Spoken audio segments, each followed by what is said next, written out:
The champagne tastes wrong tonight.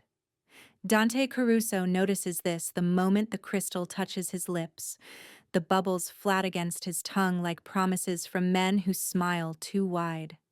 He stands on the rooftop terrace of the Obsidian Tower, 43 floors above Chicago's glittering sprawl, surrounded by 300 people who would celebrate his death if they thought they could survive the aftermath.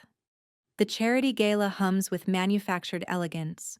String quartet in the corner, their instruments catching light from heat lamps that push back November's bite. Women in gowns that cost more than most people earn in months.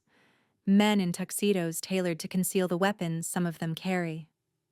Dante recognizes the players, the pretenders, and the ghosts who drift through crowds collecting secrets like currency. He sets the champagne flute on a passing waiter's tray, untouched, except for that single diagnostic sip. His father taught him young that survival requires attention to details others ignore. Wrong temperature, wrong effervescence, wrong night for trust.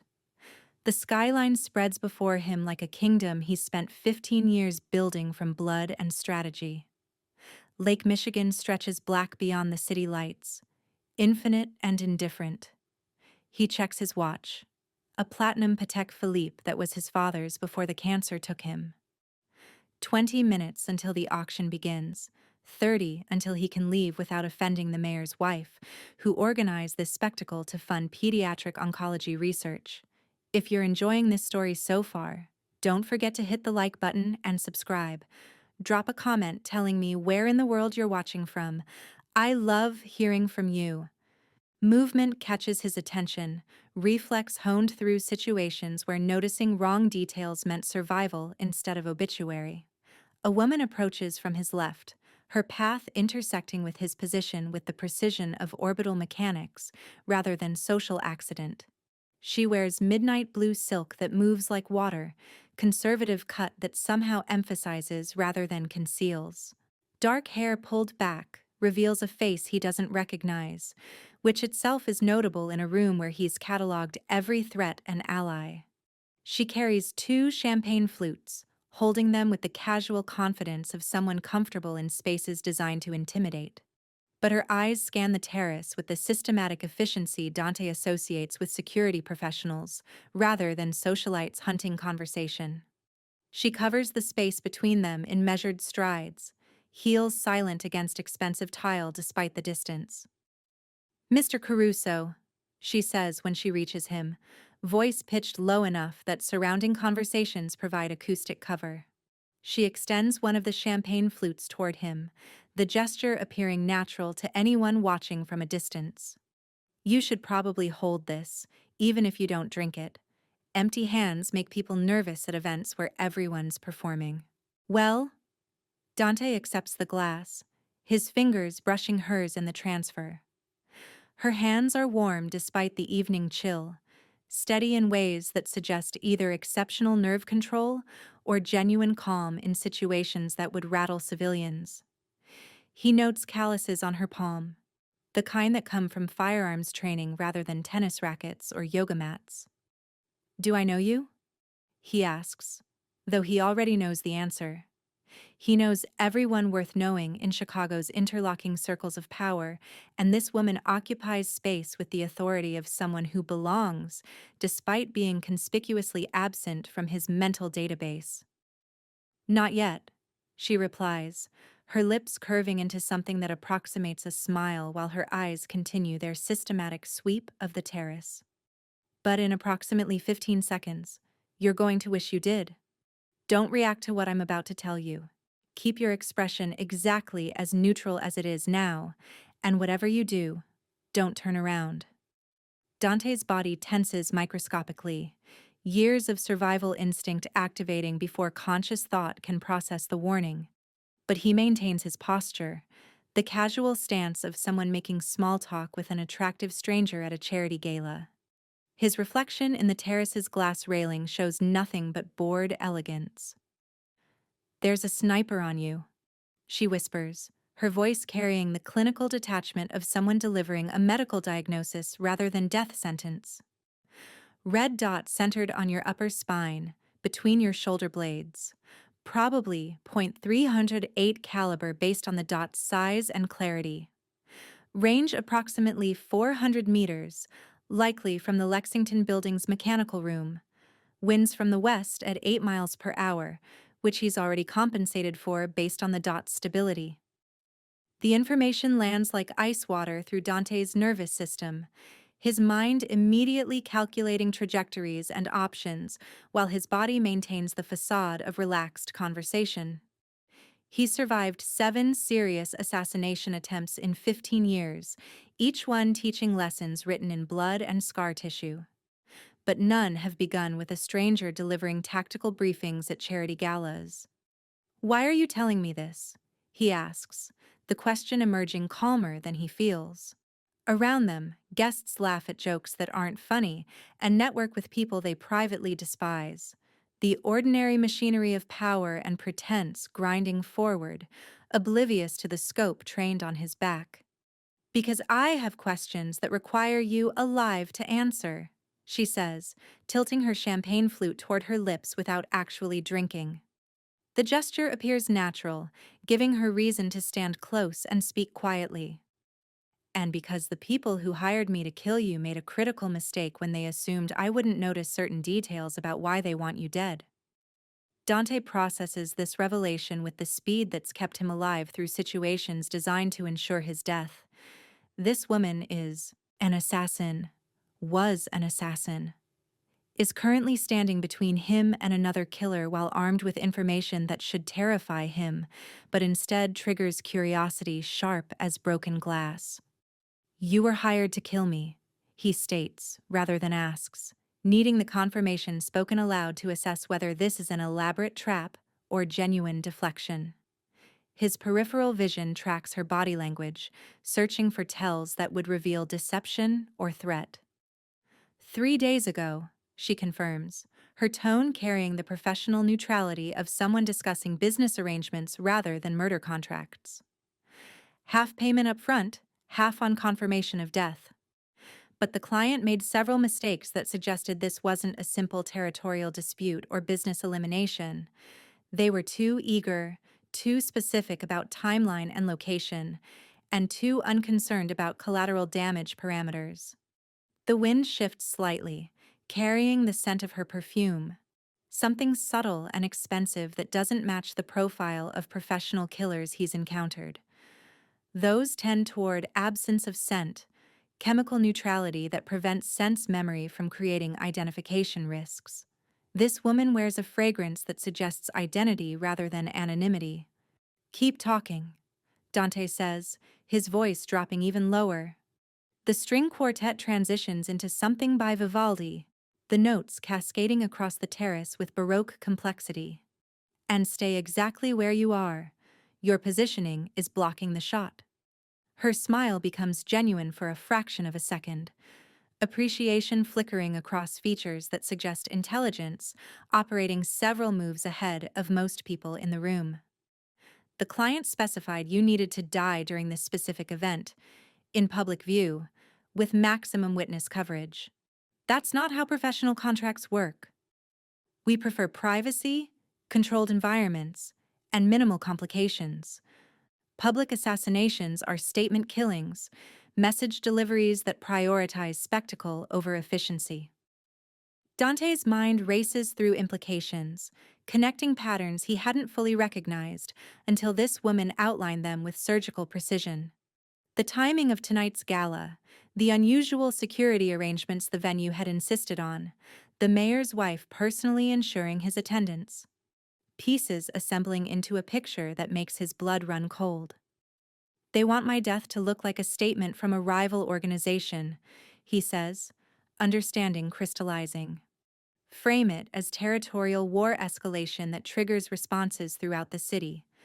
Chaos that benefits whoever's actually orchestrating this, while everyone else tears each other apart over false flag operation." "Exactly," she confirms, her eyes finally meeting his directly. They're gray-green, the color of Lake Michigan before storms, and they hold intelligence that transcends simple tactical assessment. which means killing you serves someone's larger strategic purpose that has nothing to do with typical power struggles or business disputes. You're a chess piece being removed to reshape the board. But you're not going to kill me, Dante says, watching her carefully for a reaction that will confirm or deny his assessment of her current alliance. I'm not going to kill you, she agrees, because I don't work for people who lie about their motivations or use me as an instrument in schemes I don't fully understand. Professional standards matter, even in professions most people consider lacking in ethics. Dante finds himself believing her, which represents either accurate character assessment or catastrophic failure of judgment. The red dot she described burns imaginary heat into his spine, constant reminder that they're having this conversation while someone else's finger rests on a trigger. The sniper you're describing isn't the one who hired you, he states, recognizing the operational logic. They've positioned the backup to ensure I die regardless of whether you complete the contract. Belt and suspenders approach that suggests significant resources and serious commitment. Correct again, she says, which means we have approximately 2 minutes before the sniper realizes I'm not moving out of his line of fire and decides to either abort or adapt. Professional protocol says he'll adapt, probably by targeting you the moment you're clear of my body's obstruction. The terrace suddenly feels smaller, the 300 guests transformed from social inconvenience into tactical complications. Dante's mind shifts fully into combat mode, calculating options with the speed of someone who's survived by thinking faster than opponents expect. Who hired you? He asks, needing the information to understand the complete picture of tonight's elaborate trap. I don't know their identity, she admits, and he hears genuine frustration in her voice. Contact was through encrypted channels and cryptocurrency payments, but their communication patterns and tactical specifications suggest law enforcement or intelligence background, someone with institutional training who's gone private or corrupt. This information narrows the suspect pool significantly. Dante has enemies in various law enforcement agencies, people who resent his operations and lack legal means to stop him. But few have resources and connections necessary to hire professional assassins and coordinate complex public killings. You have a name I can call you? He asks, realizing he's been thinking of her as the woman while she delivers information that's saving his life. Mira, she supplies, Mira Chen. And before you ask, yes, I know exactly who you are, what you control in this city, and what kind of man survives 15 years at the top of Chicago's underworld. Which is why I'm offering you a deal instead of walking away and letting the backup sniper solve my contract problem. I'm listening, Dante says, because people who position themselves as human shields while delivering tactical intelligence deserve hearing out, even when they've been hired to end your life. I help you identify who ordered this hit and why they want you dead publicly tonight, Mira says, her words coming faster now as their time window narrows. You help me understand why someone with law enforcement training is coordinating with criminal organizations to eliminate you in ways that destabilize the entire city's power structure. We both survive tonight, and we both get answers to questions that are apparently connected. Dante considers this proposal with the speed required by circumstances. Trusting an admitted assassin represents obvious risk, but refusing her offer means facing the sniper alone without intelligence she possesses about the larger conspiracy. And something about her manner, the careful ethics she's described, suggests complications beyond simple murder for hire. Deal, he says, committing to an alliance born from necessity and curiosity in equal measure. But we need to move in the next 60 seconds before the sniper adapts or calls for instructions that change the operational parameters. The service elevator, Mira says immediately, proving she's already mapped escape routes. 30 feet behind you and to your right, past the ice sculpture and the donation podium. Staff access that's currently unmonitored because security was pulled thin tonight to cover the perimeter, which was probably intentional misdirection. Dante recognizes the tactical soundness of her suggestion, while simultaneously noting that pulling security to create vulnerabilities requires insider access to venue operations. Tonight's conspiracy extends deeper than a random assassination attempt, roots spreading through systems he'd assumed were secure, or at least neutral. We walk together, a casual couple leaving the cold for warmer interior. He says, already rehearsing the movement in his mind. You maintain positioning that keeps your body between me and the sniper's line until we're past the structural obstruction. Then we move fast. Agreed, Mira says. She shifts slightly, adjusting her angle to optimize the human shield geometry she's voluntarily assumed. On three. 1, 2. They move as a synchronized unit, Dante's hand finding the small of Mira's back in a gesture that appears romantic or chivalrous to observing guests while actually allowing him to guide their trajectory with precision. She matches his pace perfectly, her body positioned with the geometric exactness of someone who understands ballistics and cover mechanics. The 30 feet stretch infinite, each step carrying potential for the sound that ends consciousness before pain can register. Dante's awareness expands to encompass everything: the guests who don't notice their departure, the waiter who glances at them with mild curiosity before returning attention to his tray, the ice sculpture catching light in fractured patterns that seem suddenly meaningful, prophetic. They reach. The service door without incident, Dante's hand closing on an industrial handle that feels solid and real after the ethereal danger of the terrace. The door opens onto a concrete stairwell, harsh fluorescent lighting replacing the gala's calculated ambiance. Sound from the terrace mutes the moment the door closes behind them, sealing them into space that smells of industrial cleaning supplies and the particular emptiness of service areas civilians never see. Down, Mira says, already moving toward stairs with practiced efficiency. Security office is on 41, 2 floors below. If they're monitoring this space, we have maybe 30 seconds before they realize you've left their designated kill zone. They descend rapidly, Dante's expensive shoes echoing against concrete in rhythm with Mira's heels. The stairwell's acoustic properties turn their footsteps into percussion, drumbeat accompanying their flight from elaborately constructed death traps. His mind races through questions multiplying faster than answers can accommodate them. Who has resources to coordinate assassination at this level? Why does his death need to be a public spectacle? What destabilization benefits them? And most pressingly, who is this woman who stepped between him and a sniper's bullet with information suggesting she'd been tracking the conspiracy longer than just 3 days since accepting the contract?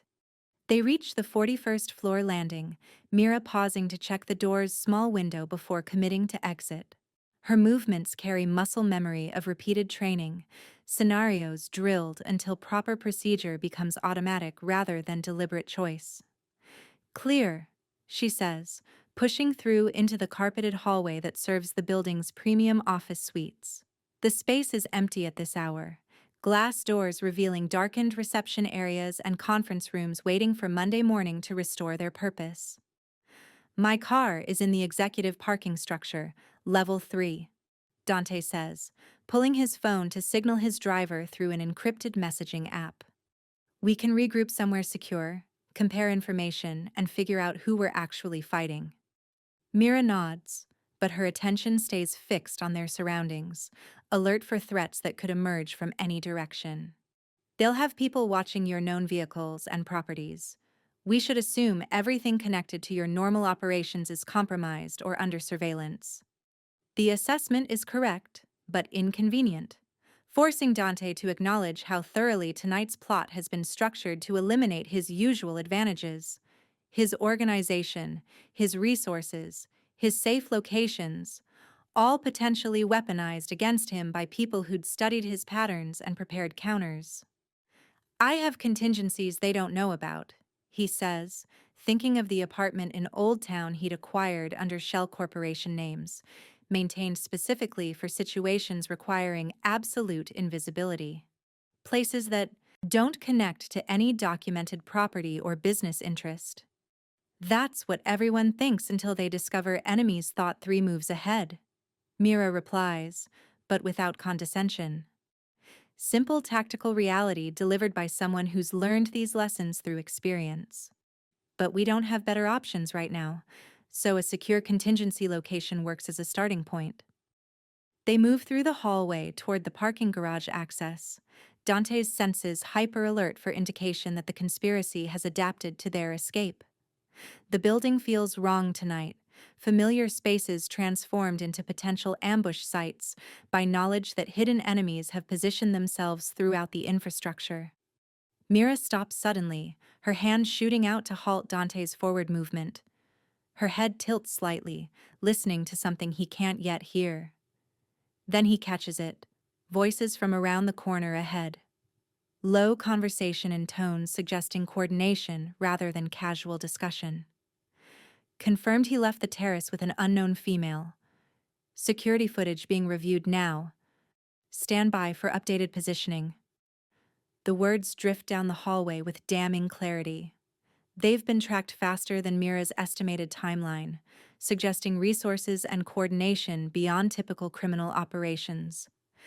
Dante's assessment of law enforcement involvement solidifies into near certainty. Mira's hand finds his arm, her touch conveying urgency without panic. She points toward a conference room 3 doors back, the universal gesture for immediate concealment. They reverse course silently, Dante's mind already shifting from escape to evasion, different tactical requirements demanding adapted strategies. The conference room door opens smoothly under Mira's touch, unlocked in violation of building security protocols that should secure spaces after business hours. They slip inside as the voices around the corner grow closer, footsteps approaching with steady purpose that suggests professionals rather than panicked amateurs. The room smells of coffee and expensive leather, residue from whatever corporate negotiations had occupied the space earlier. Floor-to-ceiling windows frame Chicago's nightscape, the city spreading its illuminated grid toward horizons that suddenly seem impossibly distant. Dante's phone vibrates in his pocket, a message from his driver confirming readiness and position. But leaving through the parking garage now means walking directly into the search pattern being established throughout the building. They're trapped 41 floors above street level, surrounded by people coordinating his death with the methodical efficiency of military operations. Mira moves to the window, studying the building's exterior with the assessment of someone calculating possibilities most people wouldn't consider. Her reflection in the glass shows concentration that transcends normal problem-solving, intelligence operating on levels that intrigue Dante, almost as much as their shared survival concerns. "How opposed are you to unconventional exit strategies?" she asks, turning to face him with an expression suggesting she's already identified a solution he's not going to particularly enjoy.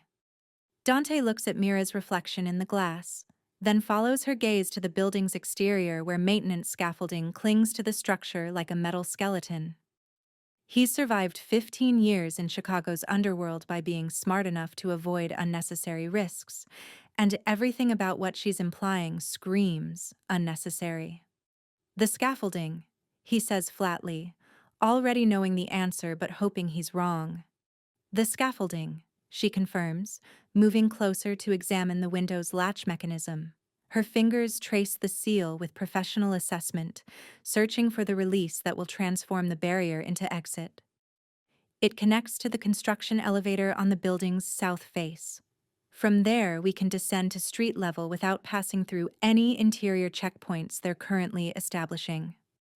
That scaffolding is designed for construction workers with harnesses and safety equipment, Dante points out, though he's already mentally accepting this as their best option. Not for people in formal wear climbing 41 floors in November wind. Which is exactly why they won't have positioned anyone to watch it, Mira counters, finding the window latch and testing its resistance. "We only need to traverse approximately 30 feet horizontally before reaching the construction elevator access. Manageable distance if we move carefully and don't look down." The window releases with a soft click, that seems disproportionately loud in the conference room's silence.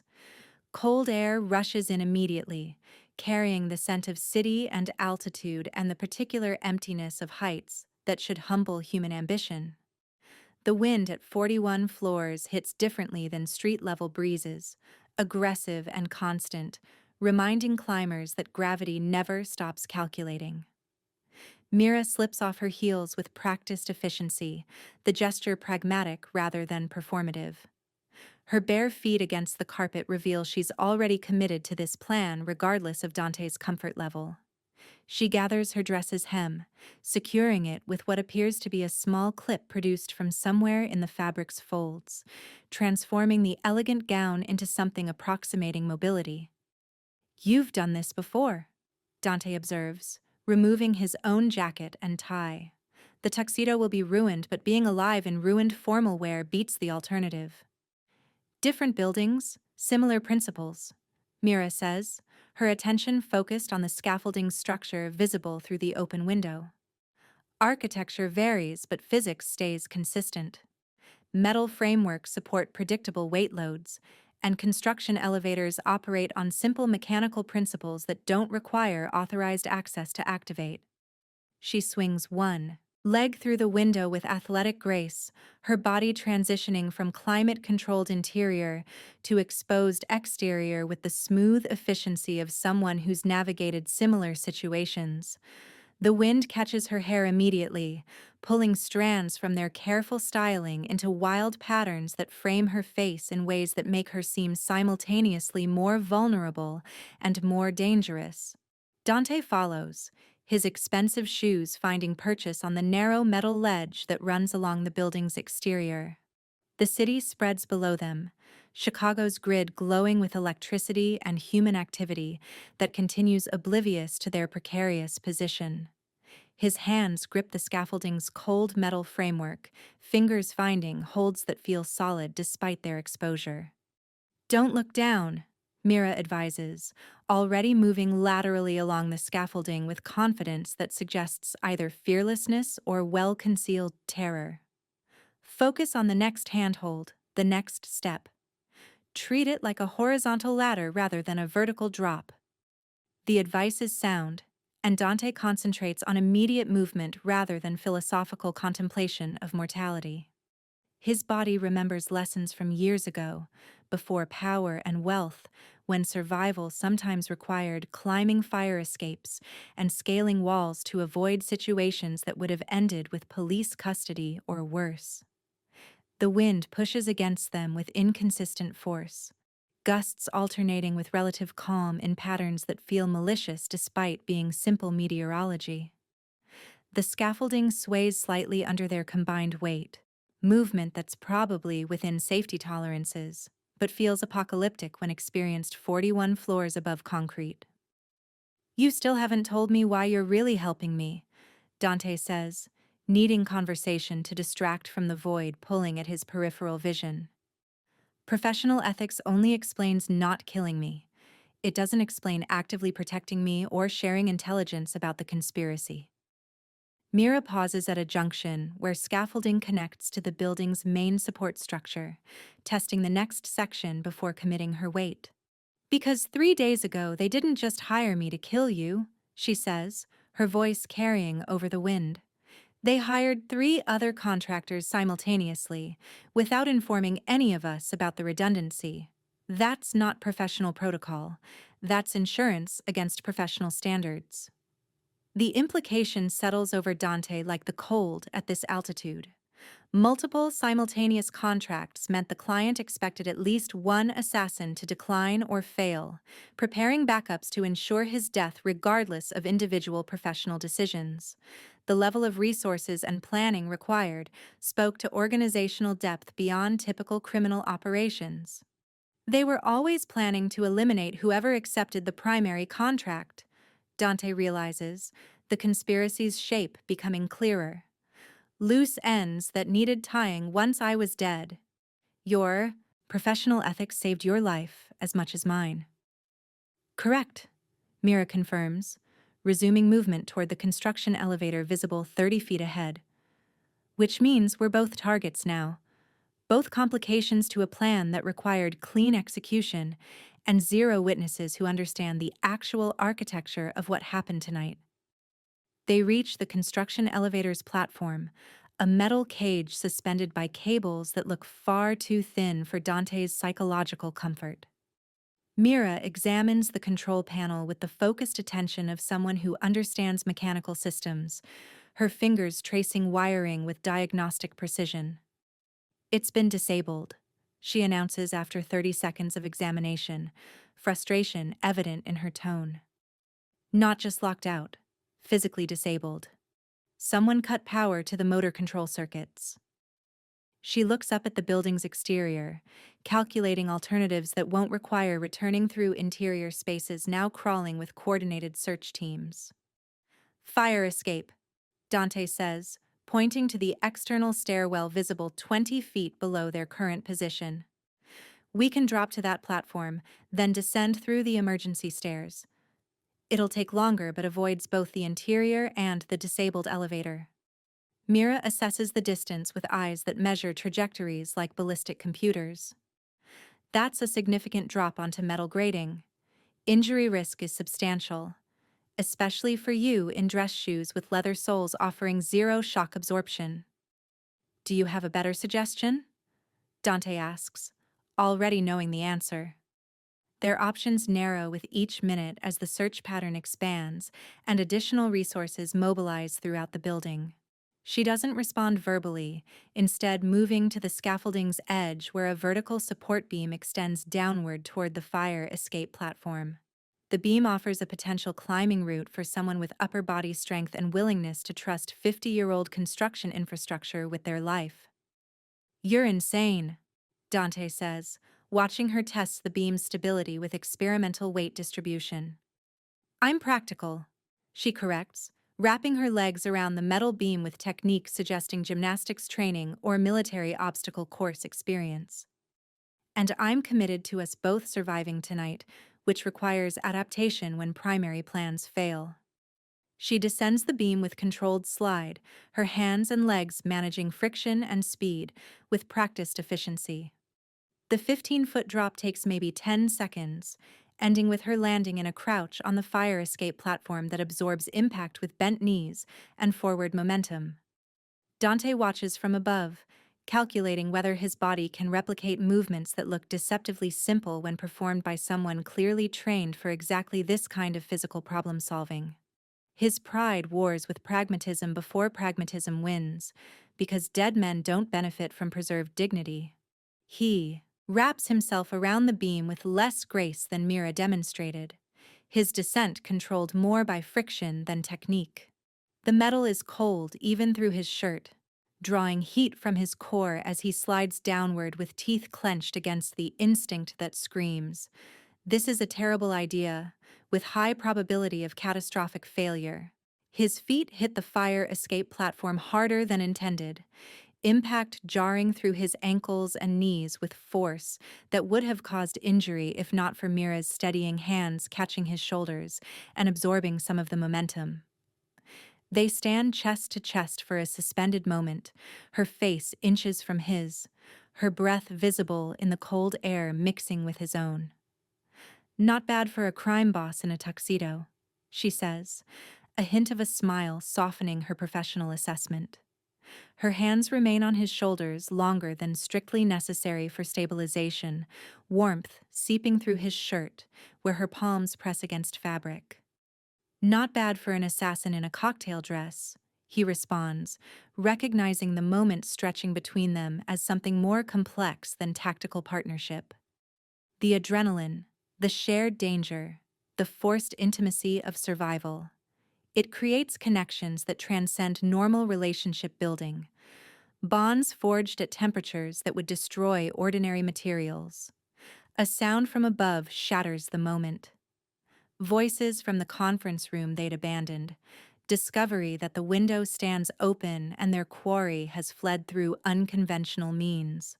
The search adapts immediately, resources redirecting to cover exterior possibilities that had seemed too extreme for serious consideration. "Move," Mira says, already descending the fire escape stairs with rapid footfalls that ring against metal grating. Dante follows, their descent becoming a race against pursuers who now understand they're dealing with targets willing to employ desperate measures. The fire escape zigzags down the building's exterior in switchback patterns, each landing offering brief respite before the next descent begins. They pass darkened office windows, occasional glimpses into spaces where cleaning crews work through evening shifts, oblivious to the chase unfolding feet from their vacuum cleaners and trash collection. Dante's phone vibrates continuously in his pocket, messages from his organization responding to the situation with escalating urgency. His absence from the gala has been noted, his security team activated, his infrastructure mobilizing to protect their leader from threats they don't yet fully understand.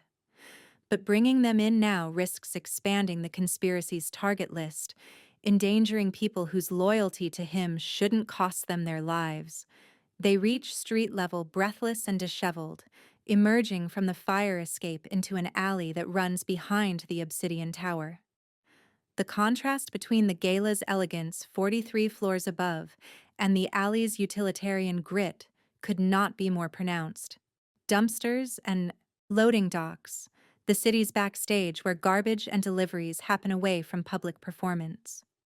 Your contingency location, Mira says, her professional focus returning now that immediate physical danger has shifted to logistical challenge. We need to be there before they establish surveillance on likely safe houses or track your phone's location. Dante pulls the phone from his pocket, considering and rejecting the device in one motion. The phone represents connection to his organization, but also potential tracking vector. He removes the SIM card with practiced efficiency, destroying it between his fingers before dropping the phone itself into a nearby dumpster. The gesture feels symbolically significant, severing connection to infrastructure he's spent years building. The safe houses in Old Town, he says, orienting himself to their current position relative to the neighborhood 15 blocks north. But we can't travel together without attracting attention. You in that dress, me in this tuxedo, both looking like we've been climbing buildings because we have been. We're memorable in ways that create witness testimony. Mira glances down at her midnight blue silk, now torn at the hem and marked with dirt from their descent. Her bare feet and disheveled hair complete the picture of someone who's experienced dramatic evening in ways that invite speculation and gossip. There's a 24-hour discount store 3 blocks east, she says, apparently having mapped the neighborhood's resources with the same thoroughness she applied to the building's architecture. We can acquire clothing that lets us blend into normal late-night pedestrian traffic, then separate approach routes to your safe house, staggered timing to avoid appearance of traveling together. The plan is sound, demonstrating tactical thinking that matches Dante's own assessment of optimal strategy.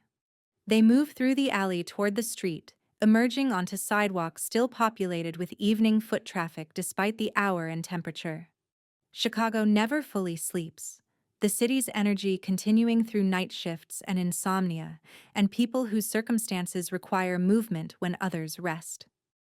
The discount store blazes with fluorescent hostility, aisles of cheap clothing and household goods organized with the aesthetic sensibility of purely economic function. A bored clerk at the register barely glances at them when they enter, attention focused on a phone screen, displaying content more interesting than customers. Dante selects jeans and a plain black hoodie, clothing deliberately generic and unmemorable. Mira chooses similar outfit, dark athletic wear that could belong to anyone pursuing evening exercise or running errands between shifts. They pay separately with cash Dante keeps in his pocket for situations requiring anonymous transactions, bills that can't be traced to accounts, or cards that document location and spending patterns. The store's bathroom allows costume change, Dante emerging transformed from elegant crime boss to anonymous urban resident. The psychological shift accompanies the physical transformation, stripping away layers of identity built through expensive tailoring and status symbols. In the mirror, He sees someone who could disappear into crowds, unnoticed and unremarkable. Mira's transformation is equally complete when she emerges, her hair now pulled into simple ponytail, her face clean of the subtle makeup that had enhanced her features earlier. She looks younger somehow, more approachable, dangerous edge concealed beneath casual athleticism that reads as college student or young professional rather than contract killer. 20-minute head start, she says, confirming their staggered approach strategy. Text the address to this number once you arrive. She hands him a slip of paper with 10 digits written in precise mechanical print. A burner phone, untraceable and disposable. If you're hooked on this story, make sure to subscribe and turn on notifications so you never miss an upload. Your support means everything and helps me bring you more emotional stories like this one. Dante memorizes the number in the seconds before destroying the paper, tearing it into pieces small enough that reconstruction would require unreasonable effort.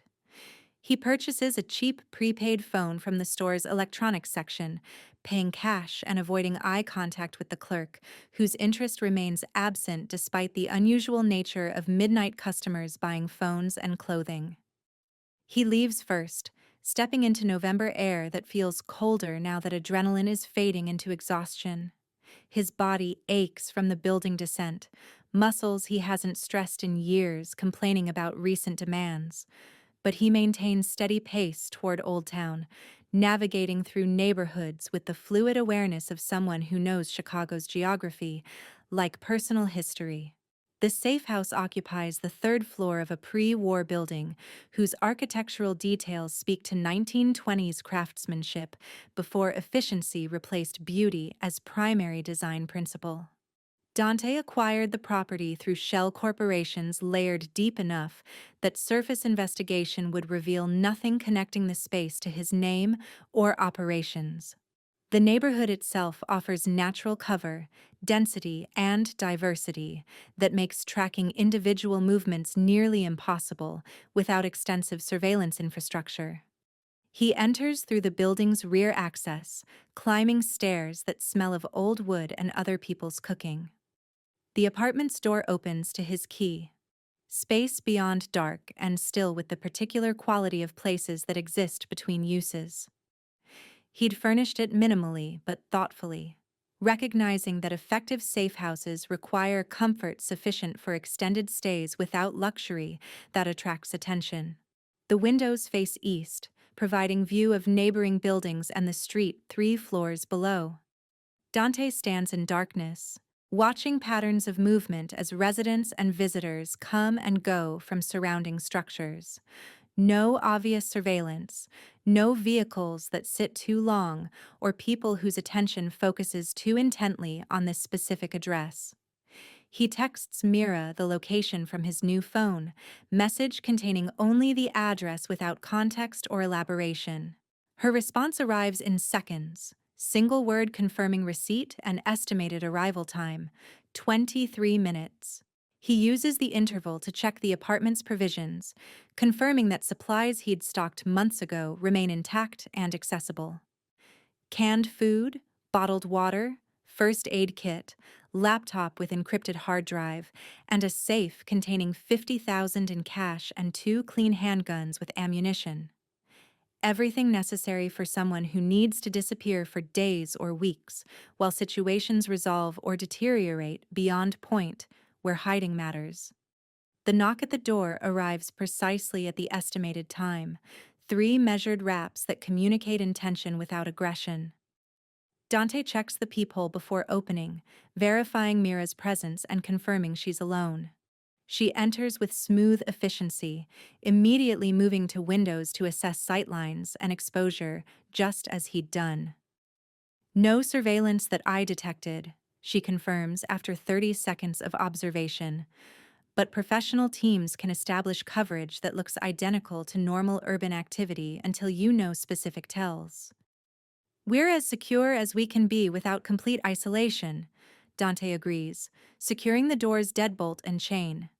The metallic sounds of locks engaging feel symbolically significant, barriers raised against threats that had seemed theoretical hours ago.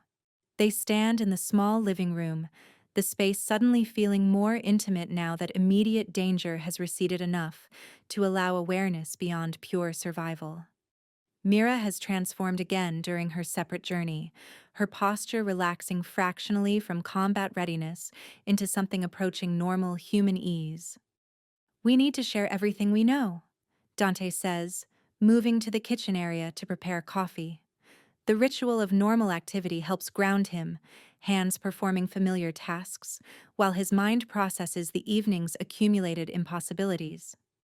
Pool intelligence and identify the conspiracy's actual architecture before they adapt to tonight's failures and position new threats.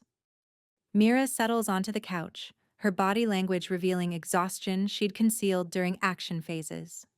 The client's initial contact came through a dark web marketplace that specializes in facilitating professional services. She begins, accepting the coffee mug he offers with nod of appreciation. They used a referral code suggesting law enforcement or intelligence background, specific credential that gets verified through channels I don't fully understand, but that have proven reliable in past contracts. Dante sits across from her, the cheap coffee table between them, creating physical and psychological boundary that feels necessary despite their forced alliance. Law enforcement with access to dark web contractor networks means federal rather than local. Chicago PD doesn't have those kinds of resources or international connections. FBI or DEA most likely. Mira agrees, her fingers wrapped around the mug absorbing warmth. Maybe ATF depending on what aspects of your operations they consider most problematic. But the coordination with criminal elements suggests corruption rather than official investigation. Someone's using institutional access to facilitate personal agenda. The assessment matches Dante's own evolving understanding. His operations touch multiple federal jurisdictions, imports and exports that flow through systems designed to detect exactly what he moves through them. He's survived this long by being smarter than investigators and better funded than enforcement agencies, corrupting what can be corrupted and avoiding what can't. "I've had 3 major investigations in the past 5 years," he says, reviewing mental catalog of federal attention he's endured and deflected.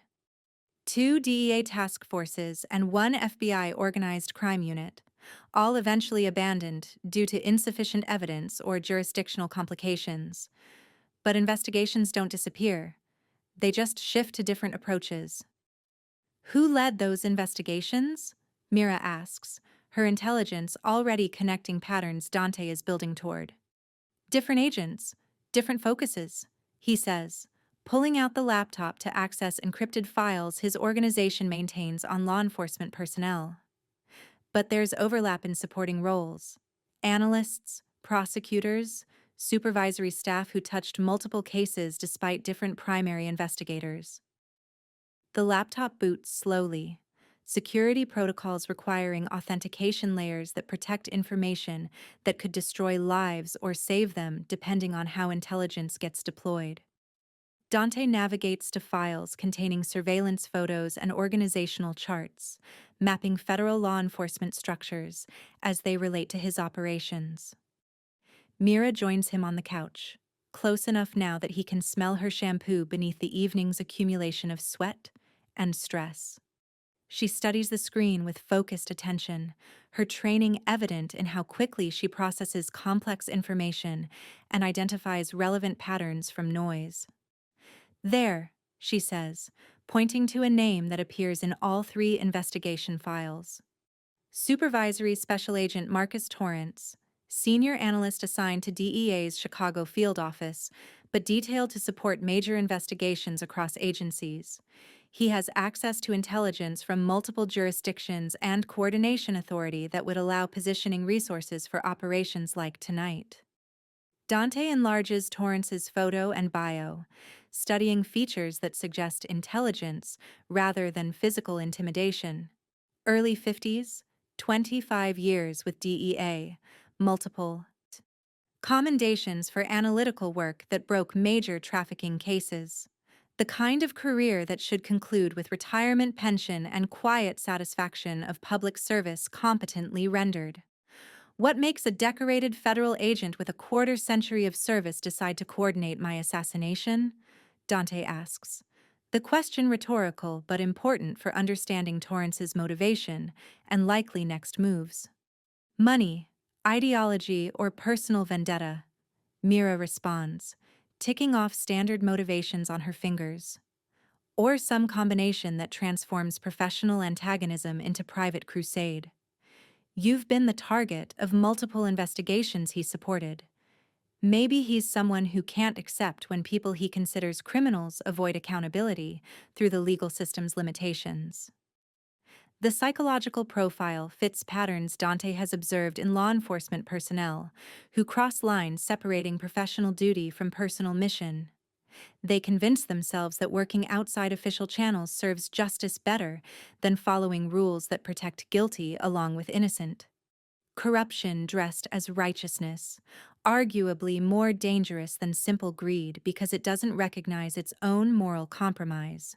If Torrance coordinated tonight's attempt, he'll have fallback plans that activate when primary operations fail. Dante says, strategic thinking engaging with the chess game extending beyond immediate survival. He knows we escaped, knows at least one contractor turned against him, knows his advantage of surprise is now compromised. Which means he escalates or retreats, Mira observes. Professional discipline says retreat, reassess, and reposition for better opportunity. But true believers who've already committed to extreme measures often double down instead of accepting temporary defeat.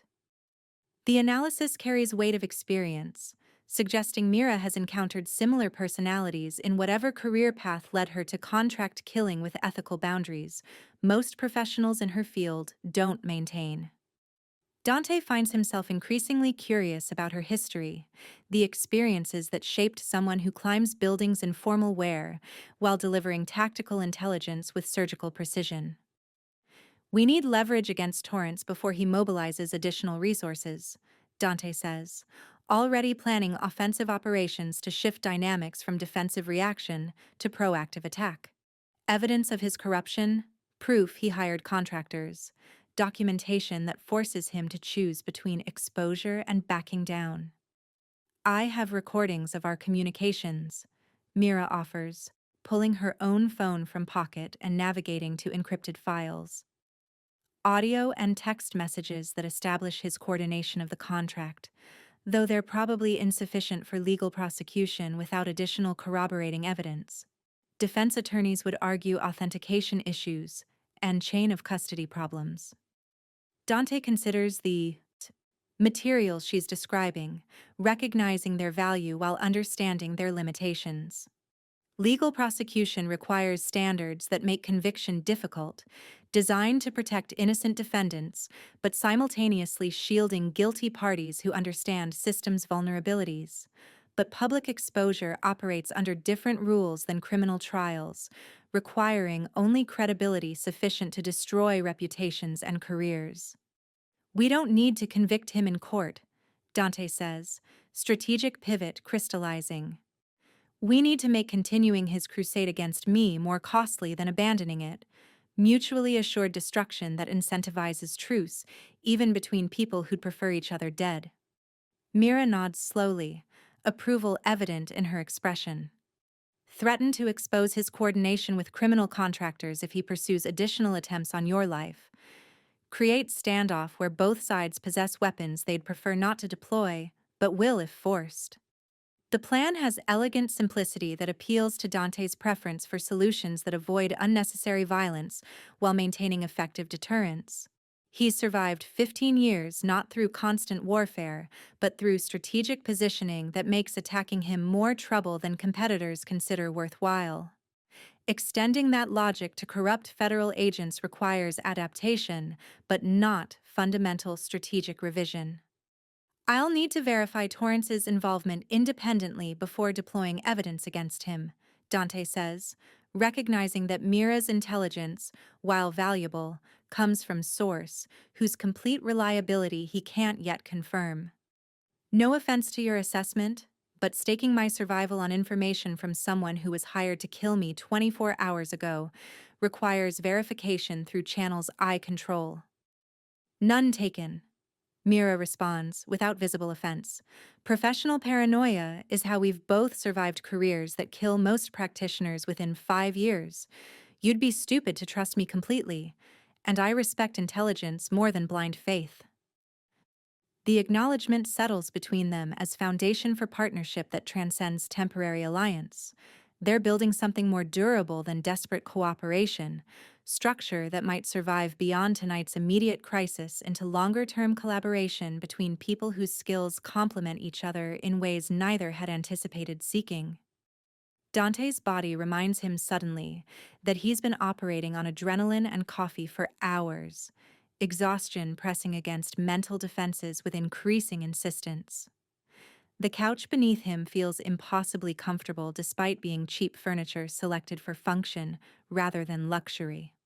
We should rest in shifts, he says, recognizing that fatigue degrades decision-making in ways that get people killed during situations requiring optimal performance. 4 hours each, one person monitoring security while the other recovers enough to think clearly. We'll resume planning when we're both operating at better capacity. Mira checks her watch, calculating time against whatever internal schedule she maintains. You first, she decides with tone that doesn't invite argument. I'm accustomed to operating through exhaustion, and you're managing tactical planning that requires fresh cognitive resources. 4 hours starting now, and I'll wake you if anything develops that requires immediate response. Dante considers arguing but recognizes she's correct about their respective capabilities and requirements.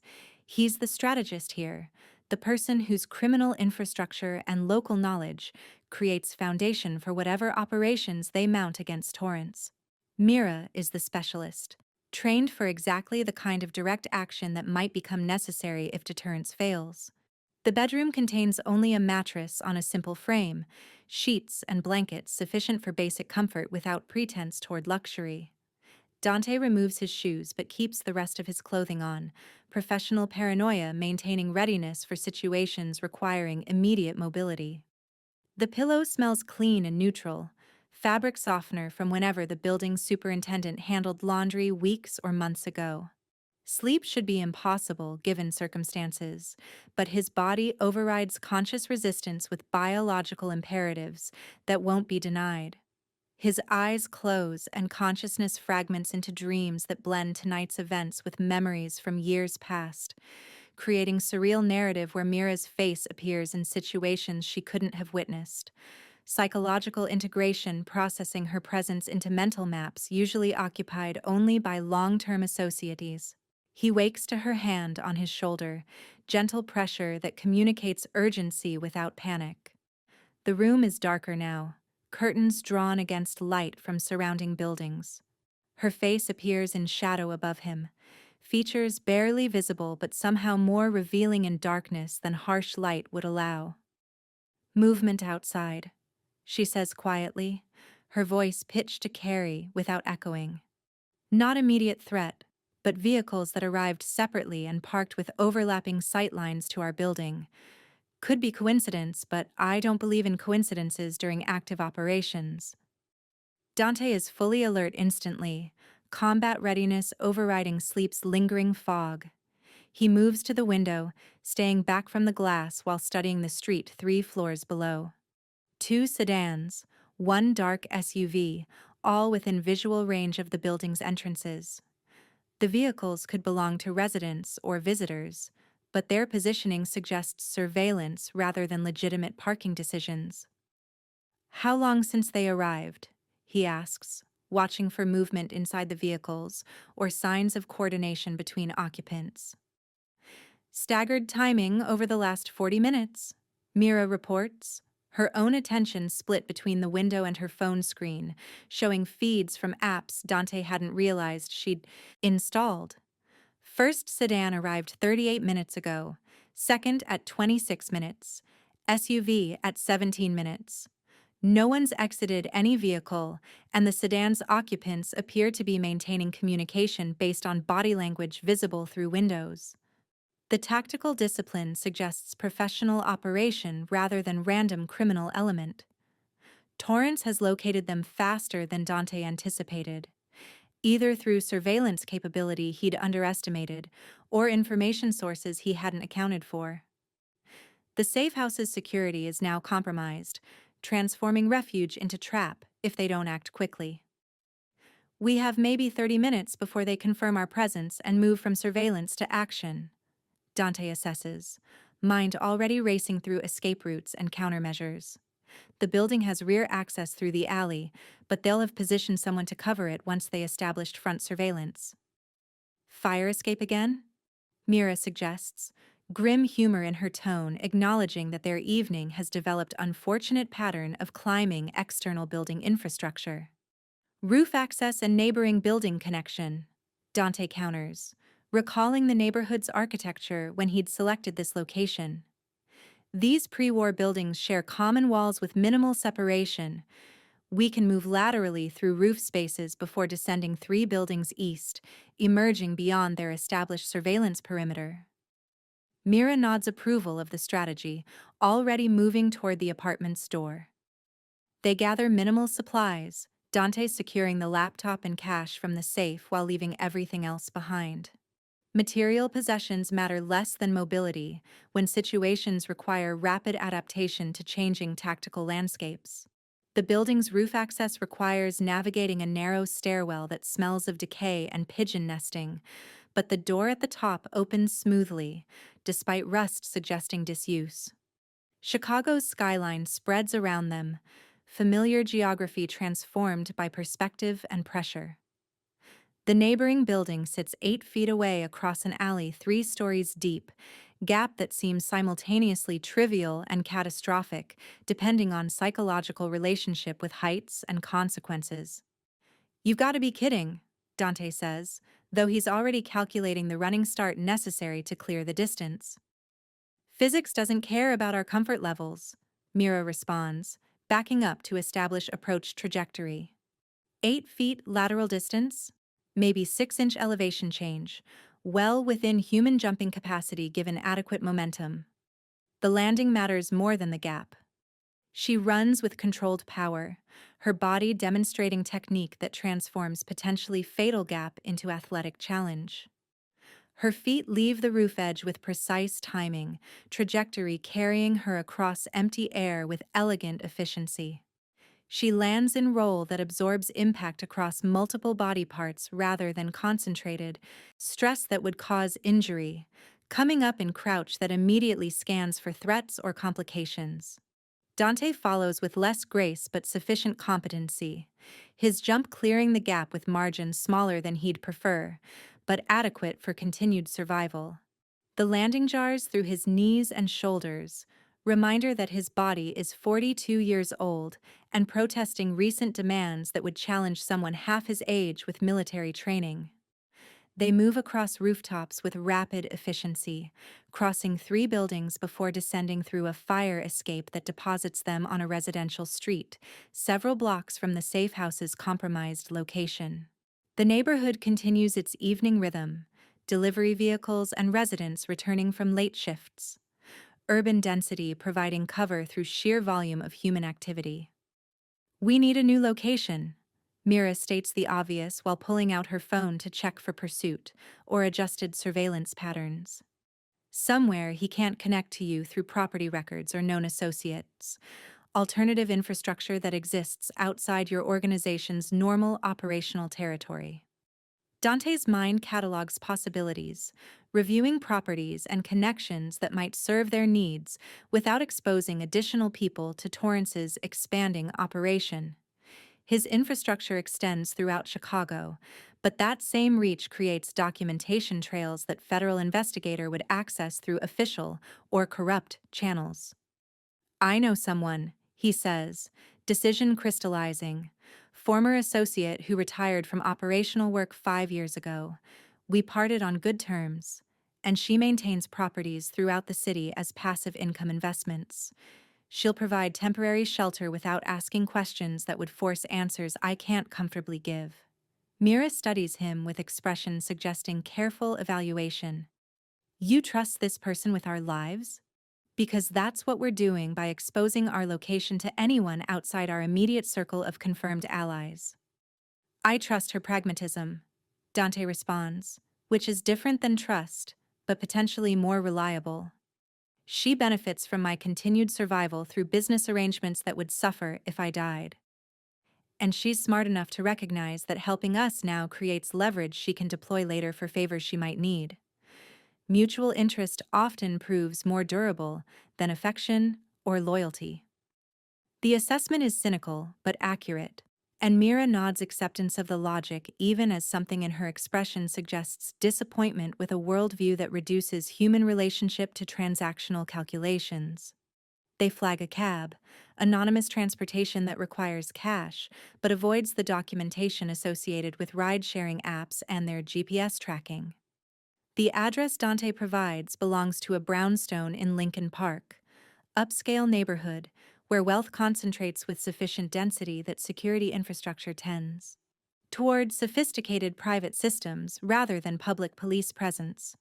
The cab deposits them at a corner intersection, allowing approach to their destination through residential streets, where pedestrians remain common enough that two people walking attract minimal attention. Elena Vasquez answers the door after the third knock, her face showing surprise that transforms into calculation as she recognizes Dante standing on her doorstep at midnight in discount store athletic wear. She's aged well in the 5 years since their professional relationship concluded, early 50s wearing elegantly in ways that suggest yoga and careful diet, and the kind of stress management that comes from leaving violent industries for legitimate business operations. I need a favor, Dante says simply, knowing that elaborate explanation would insult her intelligence and waste time they don't have for extended negotiation. Elena's eyes shift from Dante to Mira, assessment quick but thorough. You both look like you've had an interesting evening, she observes, stepping back from the door in gesture that constitutes invitation without being explicitly welcoming. And since you're here instead of at any of your known properties, I assume interesting is actually code for actively dangerous with resources pursuing you that can't be easily deflected. Accurate summary, Dante confirms, entering her home with relief that feels disproportionate but entirely justified. The interior reflects Elena's taste for understated luxury, expensive furniture and art arranged with aesthetic sensibility that transcends simple wealth display. We need somewhere to stay for 24 to 48 hours while situations develop. Somewhere that can't be connected to me through normal investigative channels. Elena closes the door, engaging locks with practiced efficiency before turning to face them fully.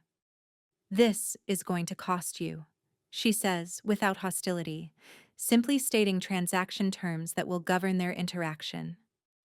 And not just money, though significant cash will be required.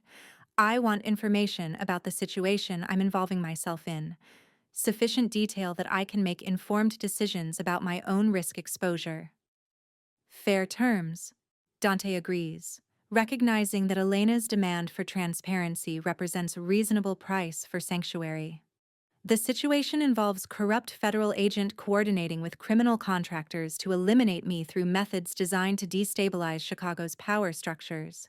Tonight was an elaborate public assassination attempt that failed due to, he gestures toward Mira, unexpected alliance with someone who was supposed to kill me, but decided professional ethics mattered more than contract completion. Elena absorbs this information with visible processing, intelligence working through implications and consequences. Her expression suggests neither approval nor disapproval, only pragmatic calculation of how Dante's crisis might affect her own, carefully constructed post-criminal existence. Federal involvement means this doesn't resolve quickly or quietly, she observes, moving toward the kitchen to prepare drinks that ritual more than necessity. And corrupt federal agents are harder to neutralize than criminal competitors because they carry institutional legitimacy that complicates straightforward solutions. Which is why we need time to develop leverage that makes continued pursuit more costly than negotiated truce, Dante explains, accepting the whiskey Elena pours with nod of appreciation. The alcohol burns pleasantly, chemical warmth spreading through exhausted body and providing brief respite from accumulated tension. Mira remains standing near the door, her posture suggesting continued tactical awareness despite Elena's apparent hospitality. "We appreciate the risk you're assuming by sheltering us," she says, addressing Elena directly for the first time. "And we'll minimize that exposure by leaving as soon as we've established secure alternative arrangements." Elena studies Mira with evident interest, recognition passing across her features, suggesting she understands exactly what Mira is even without explicit introduction. "You're the contractor who turned," she says, statement rather than question. "The professional who decided Dante alive served your interests better than Dante dead. That takes either exceptional courage or exceptional arrogance. I haven't determined which yet." "Both, probably," Mira responds with slight smile, accepting the whiskey Elena extends toward her. "But mostly it takes recognition that being used as disposable tool in schemes I don't fully understand violates principles I maintain even in profession most people consider fundamentally unethical." The conversation continues into early morning hours. Three people with complicated histories finding unexpected common ground through shared recognition that survival in violent worlds requires intelligence and adaptability. Elena provides guest rooms on the brownstone's second floor, spaces that feel temporarily secure, even while all three recognize that security is always provisional, always contingent on factors beyond complete control. Dante lies in darkness, listening to the house settle around him. Unfamiliar sounds of someone else's home creating mental catalog of normal versus concerning. Somewhere down the hall, Mira maintains her own vigil, professional alertness probably preventing deep sleep despite exhaustion they both carry. And further down, Elena rests with whatever level of comfort she's achieved by welcoming danger into her carefully constructed, peaceful existence. The night holds for now, but dawn will bring continuation of chess game where federal resources and criminal determination combine into threat, requiring more than temporary shelter to definitively resolve. Dawn arrives with the particular quality of light that transforms Chicago's architecture into something almost beautiful. November sun cutting through buildings to create geometry of shadow and illumination. Dante wakes to find Mira already awake, standing at the guest room window with coffee mug warming her hands and expression suggesting she's been thinking through problems that don't yield to simple solutions. "Elena's been researching torrents," Mira says without turning from the window. "Used connections she maintained from her previous career to access information that confirms your suspicion about his motivations. She's in the kitchen now, compiling everything into briefing we can use." Dante joins her at the window, close enough that their shoulders nearly touch. The proximity feels natural now, comfortable in ways that transcend the forced intimacy of shared danger. Below, Lincoln Park's residential streets show morning routines, people walking dogs and heading toward coffee shops, ordinary existence continuing oblivious to conspiracies unfolding in spaces adjacent to their peaceful lives. They find Elena in the kitchen surrounded by printed documents and laptop screens displaying information that shouldn't be accessible to civilians. Her expression carries grim satisfaction of someone who's uncovered exactly what she expected to find, confirmation that provides no pleasure but necessary clarity. "Marcus Torrance lost his daughter 8 years ago," Elena begins without preamble, gesturing toward photographs showing smiling young woman in college graduation regalia. "Sarah Torrance, 22 years old, killed in crossfire during drug-related shooting in Pilsen. Wrong place, wrong time, collateral damage in territorial dispute between organizations competing for market share." The information settles over Dante like weight, understanding crystallizing about Torrance's transformation from professional investigator to corrupt crusader. Personal tragedy provides motivation that transcends career objectives or legal constraints. Grief twisted into mission that justifies methods he'd previously condemned. The shooting was never officially connected to my operations, Dante says, reviewing his memory of events from 8 years ago. But the territories involved were supplying through distribution networks I controlled.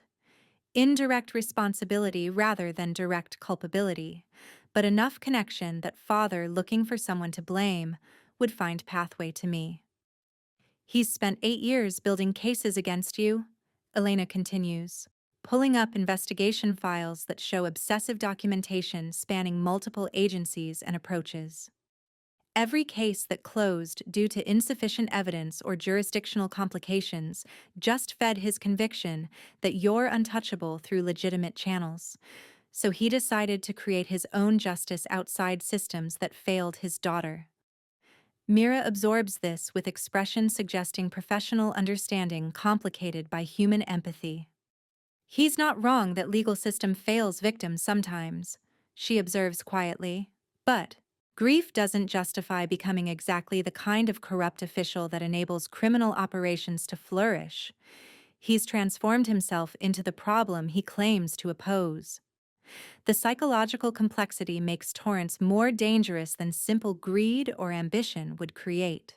True believers operate with conviction that overrides normal self-preservation instincts, willing to sacrifice themselves if necessary to achieve missions they consider righteous.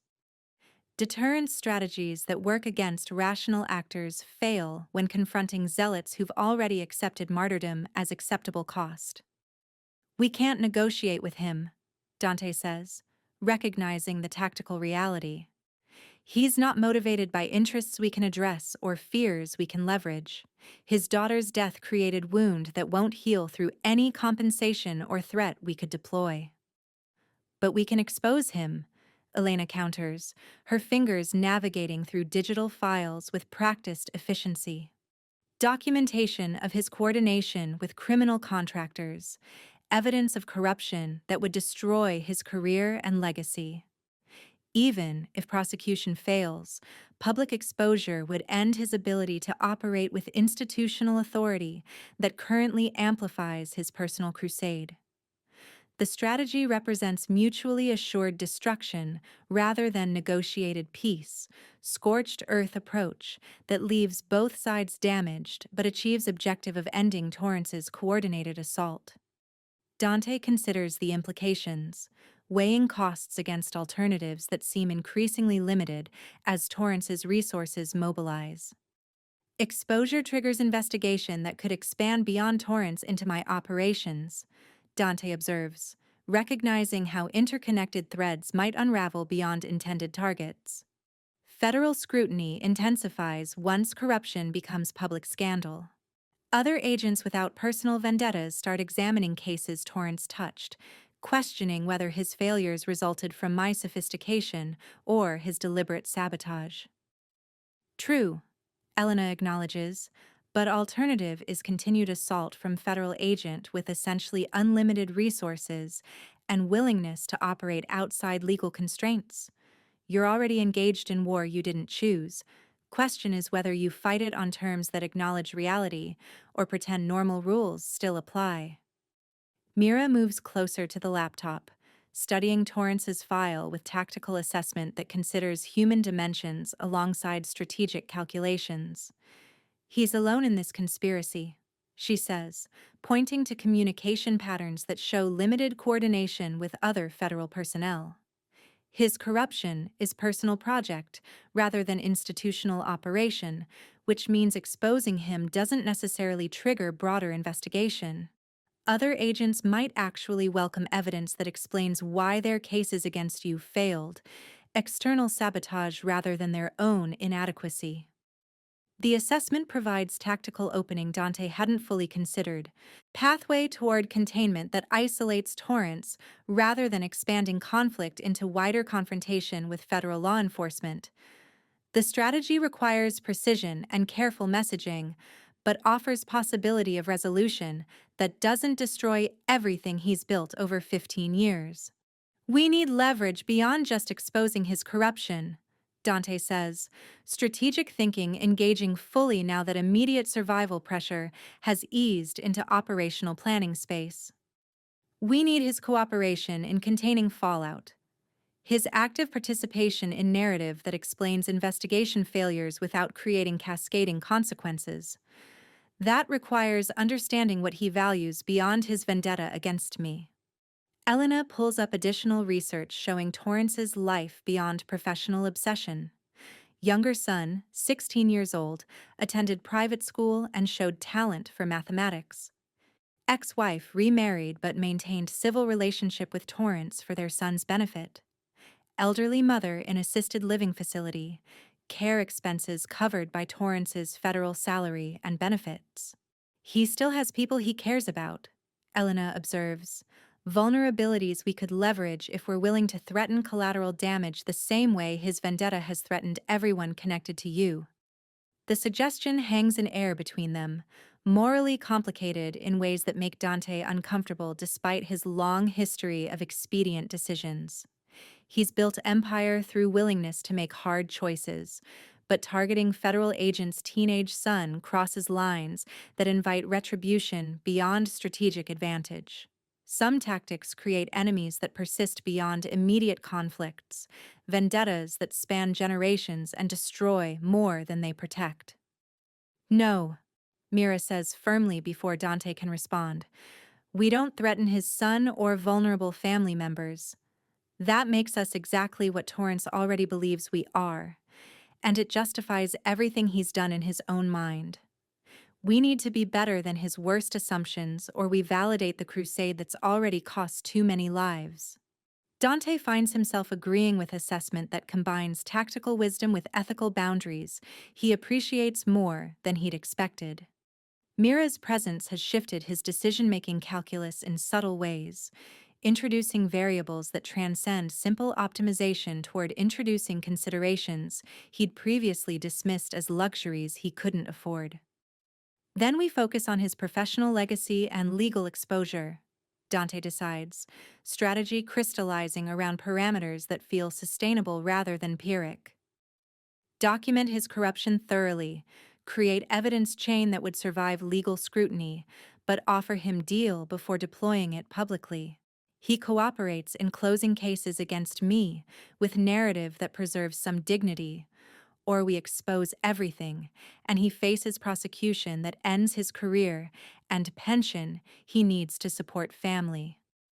The plan has elegant simplicity that appeals to all three of them for different reasons.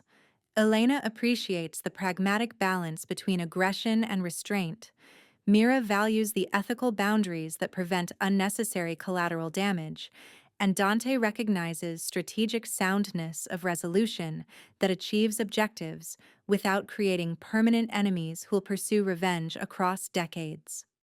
I can deliver the message, Mira offers. Former contractor turning witness against client who hired me provides narrative logic he'll understand, and my testimony about his criminal coordination carries weight that pure documentation might not achieve alone.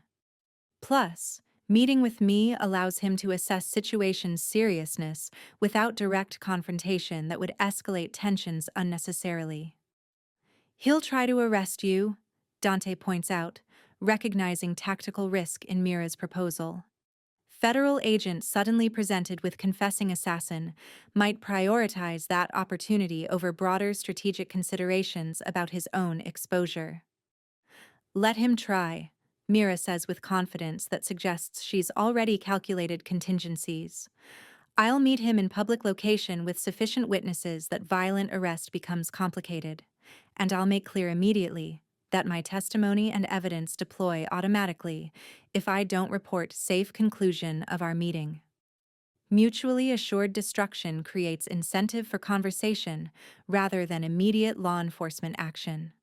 The strategy demonstrates sophistication that matches Elena's earlier planning, multiple people with dangerous expertise collaborating towards solution that none could achieve independently. Dante recognizes how rare this kind of coordination feels, alliance built on genuine respect rather than coerced cooperation or temporary convenience. Elena arranges contact with Torrance through channels that communicate seriousness without revealing her direct involvement. The message is simple. Former contractor wishes to discuss mutual interests related to abandoned contract. Meeting at Millennium Park's Cloudgate sculpture at noon today. Public location where federal agent can't deploy resources without attracting attention that would complicate whatever operations he's planning. The response arrives within 20 minutes. Terse agreement that suggests Torrance recognizes opportunity mixed with threat. His professional experience reading criminal communications tells him this isn't ambush, but legitimate negotiation attempt from someone with leverage to deploy.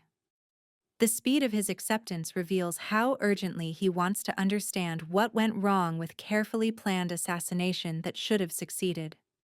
Mira prepares for the meeting with methodical attention to details that transform simple conversation into tactical operation. She selects clothing that appears casual, but conceals recording devices Elena provides, professional equipment that captures audio with courtroom-quality clarity.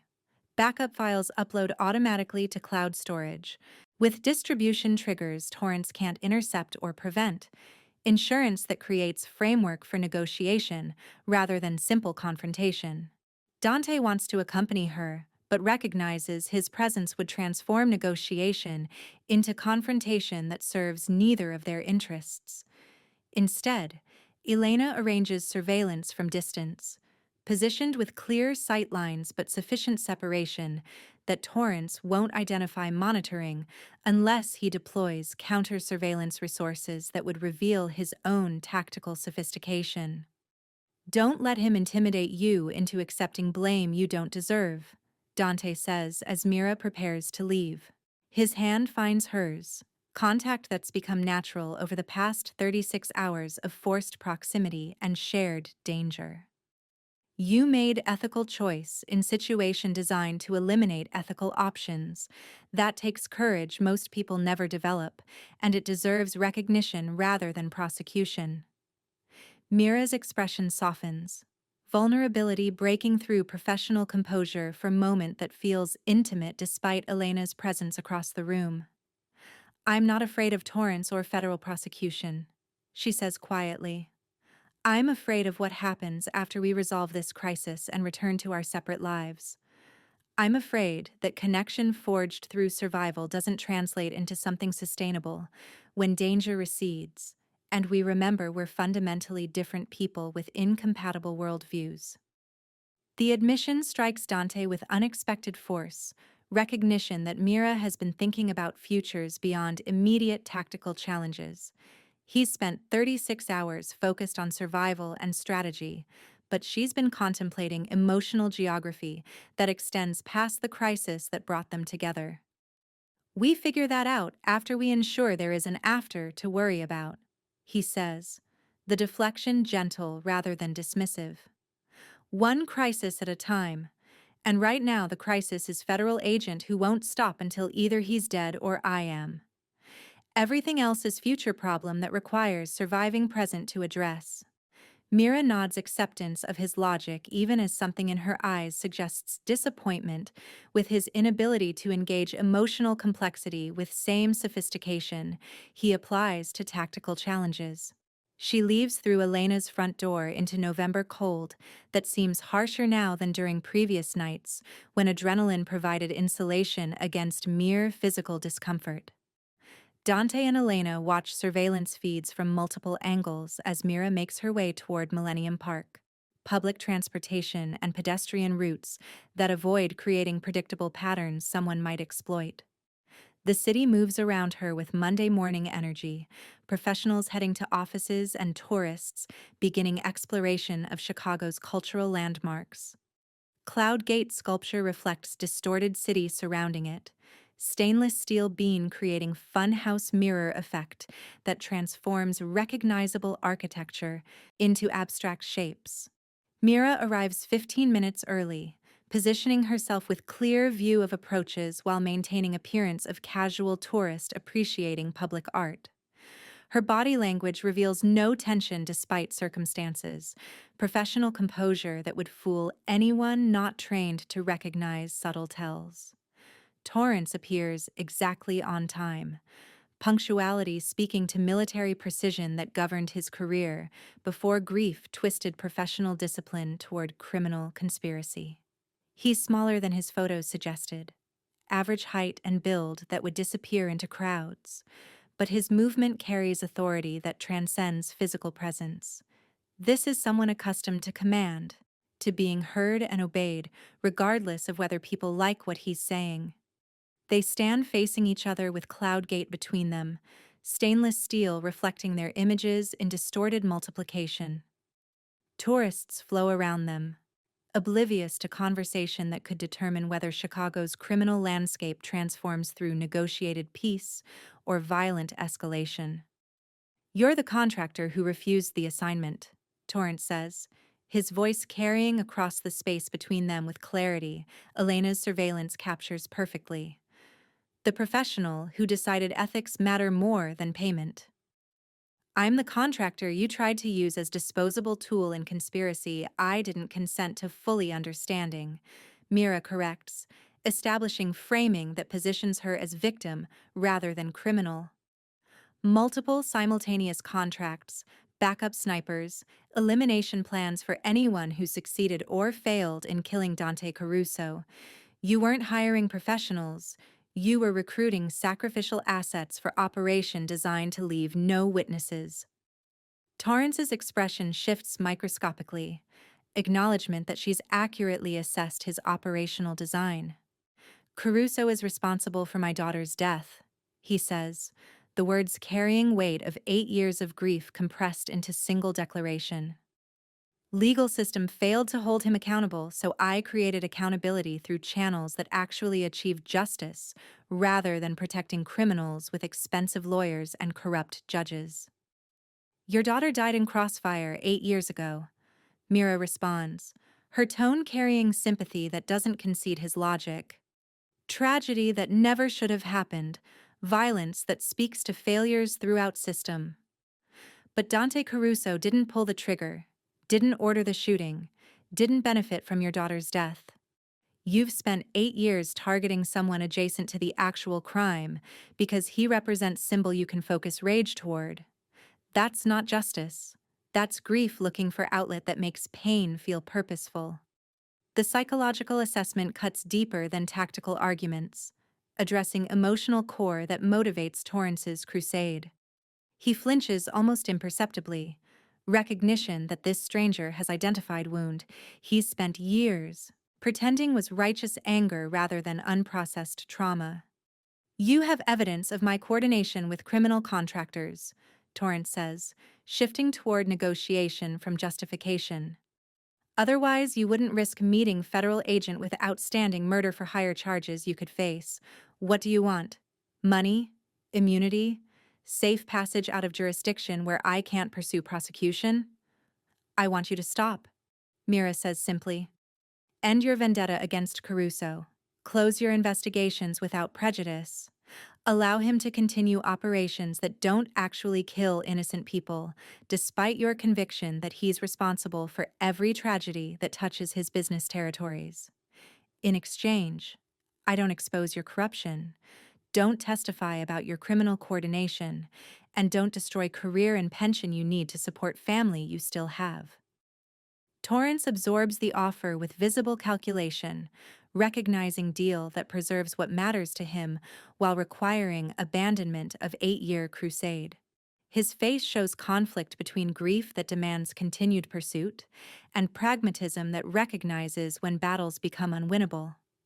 "He's still a criminal," Torrance says, the protest weak because it doesn't address practical realities of the negotiation. Operations that destroy communities through drugs and violence, corruption that undermines legitimate business and government function.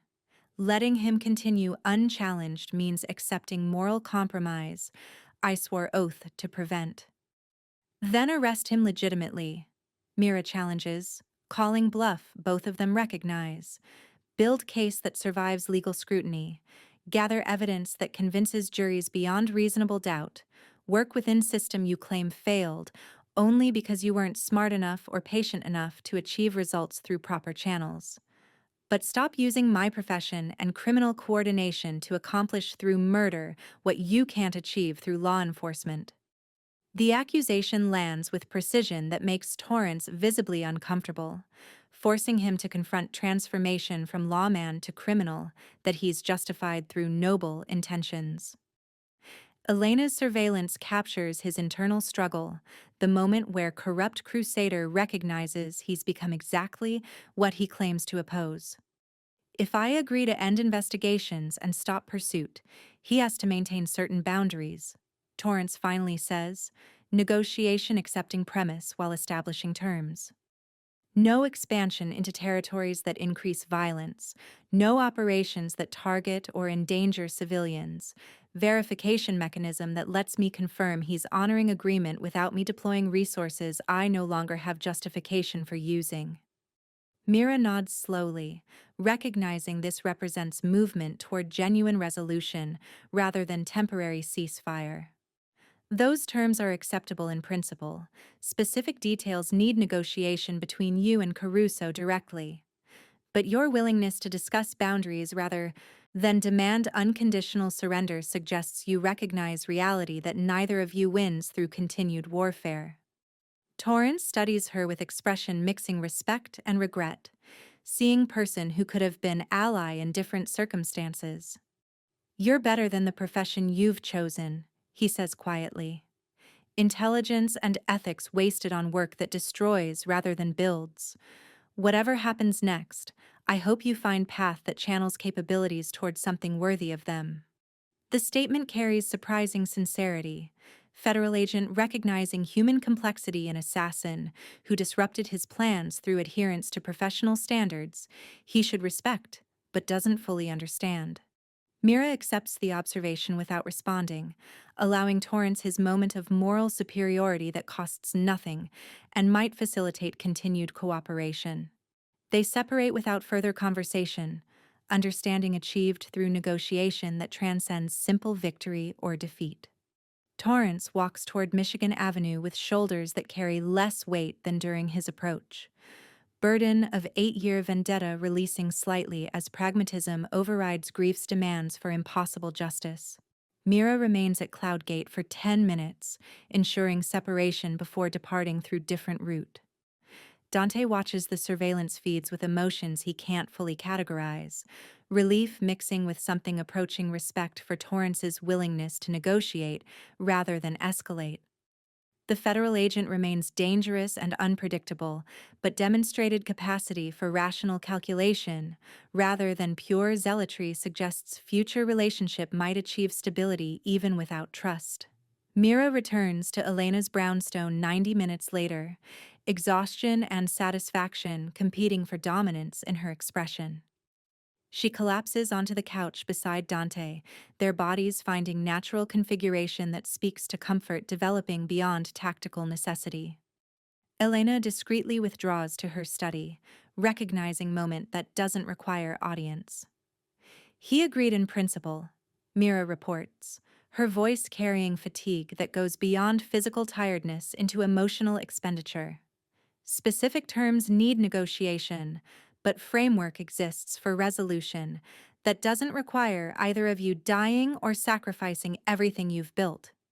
He's still dangerous, still believes you're fundamentally criminal, but he's willing to accept managed coexistence over continued warfare that costs more than either of you can sustain.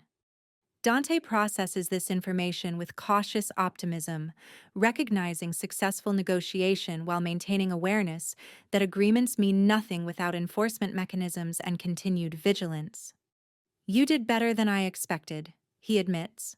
Torrance has spent 8 years nurturing vendetta that should have been impossible to negotiate away. Whatever you said to him cut through justifications he's been using to rationalize corruption into righteousness. I told him the truth, Mira says simply. That grief doesn't justify becoming the problem you claim to oppose, and that actual justice requires working within systems even when those systems fail more often than they succeed. Sometimes people just need permission to recognize what they already know but haven't admitted to themselves.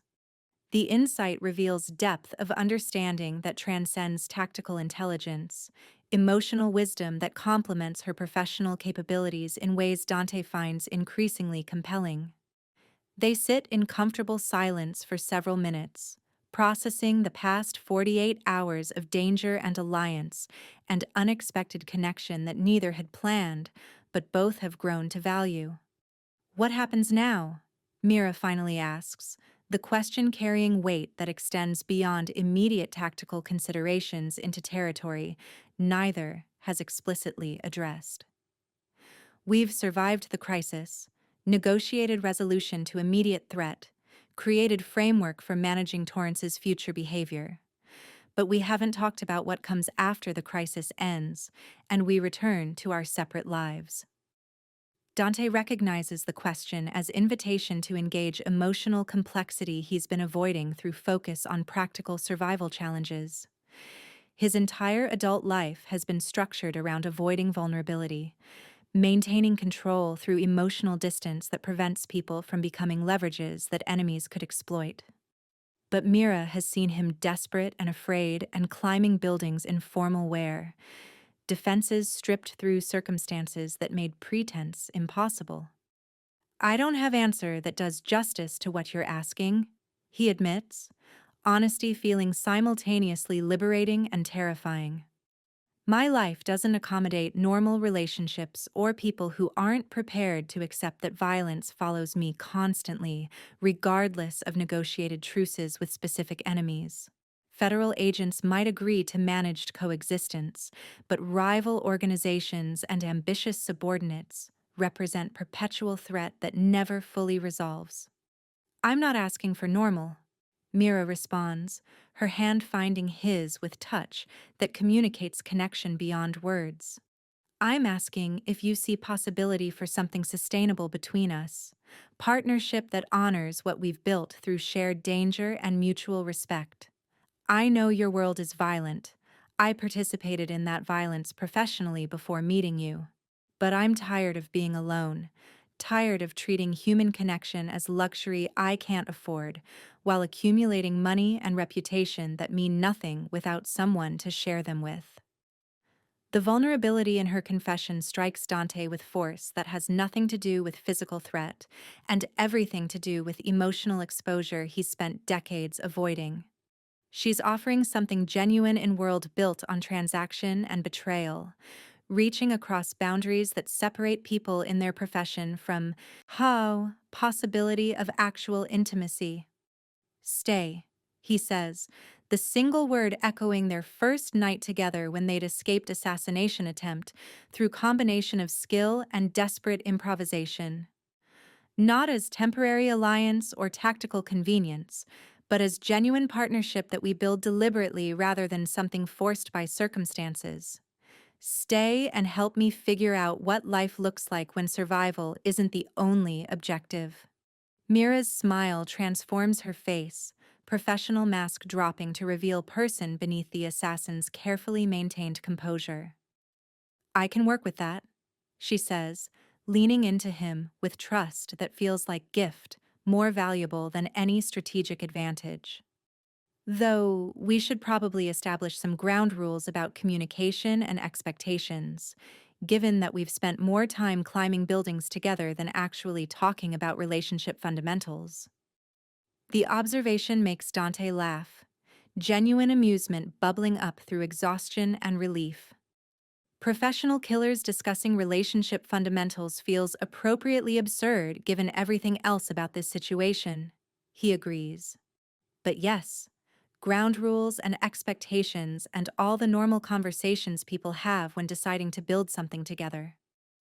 Elena emerges from her study with timing suggesting she'd been monitoring but respecting their privacy, her expression carrying satisfaction of someone who orchestrated resolution that achieved multiple objectives simultaneously. I'm glad you two figured out what was obvious to anyone watching you interact, she says with gentle mockery.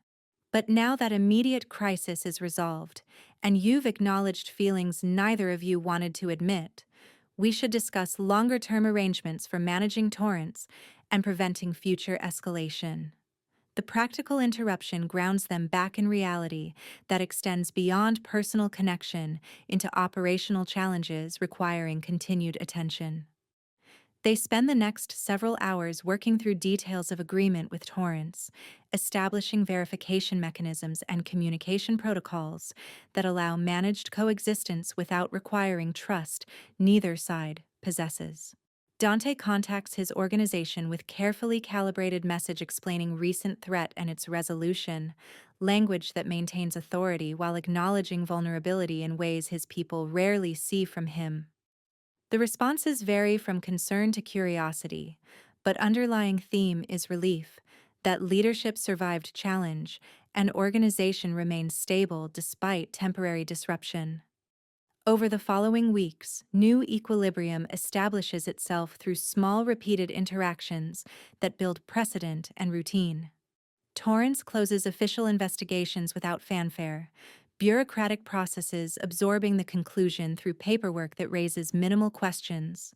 His file on Dante moves from active cases to archived records, physical manifestation of vendetta ended. Through negotiated compromise rather than justice, anyone would celebrate. Mira transitions from independent contractor to Dante's permanent associate, her skills deployed toward protective operations rather than offensive assignments. The change feels natural despite radical departure from her previous career path, expertise finding expression through safeguarding rather than destroying.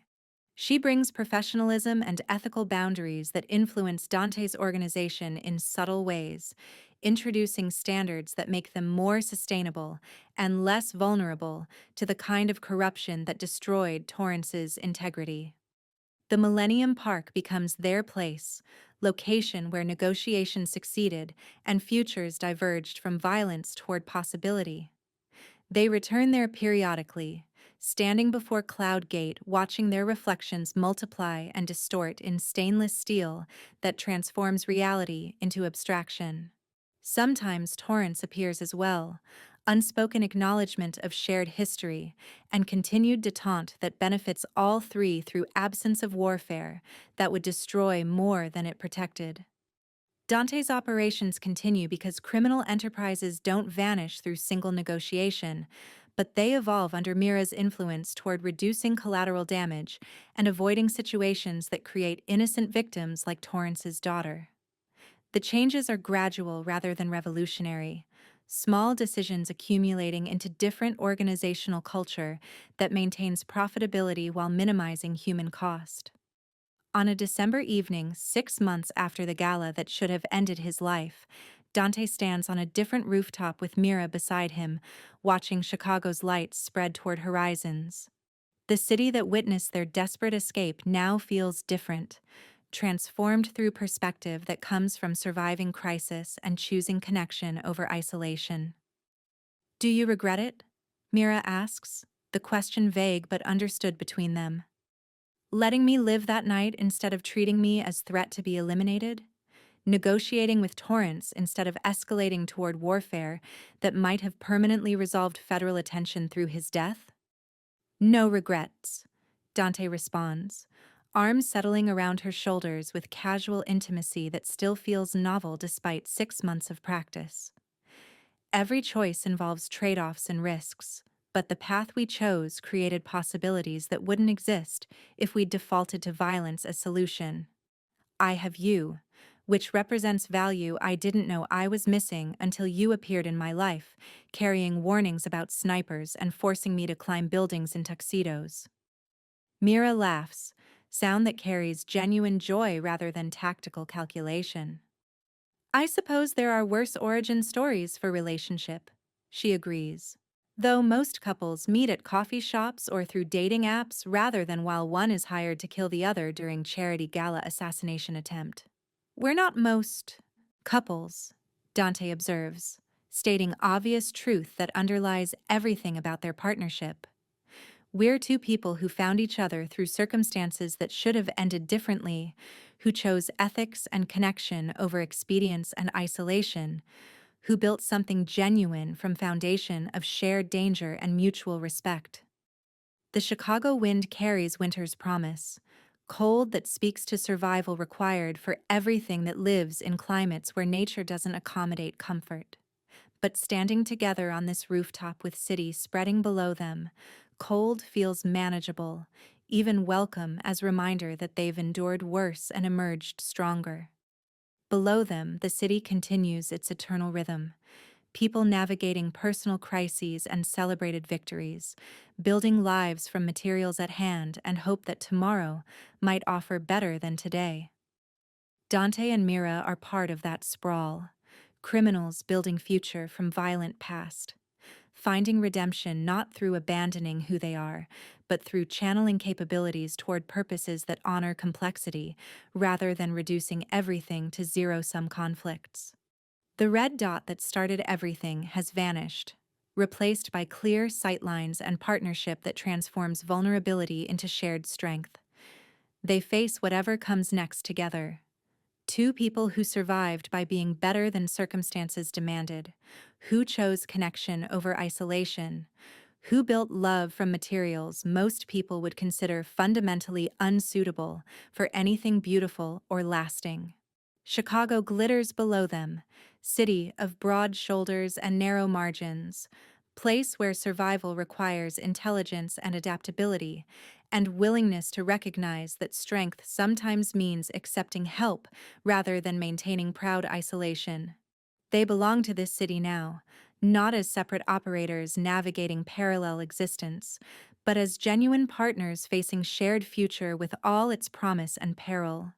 The night holds them gently, wind and stars, and accumulated warmth of bodies that have climbed buildings and negotiated truces and learned that love born from danger can transform into something sustainable when people commit to growth beyond the crisis that brought them together. They descend from the rooftop eventually, returning to the life they're building together. But the moment remains, crystallized in memory as reminder that survival isn't enough, that thriving requires vulnerability and trust and willingness to build connection even when every professional instinct argues for self-sufficient isolation. Tomorrow will bring new challenges because criminal enterprises and federal scrutiny don't disappear through single negotiated truce.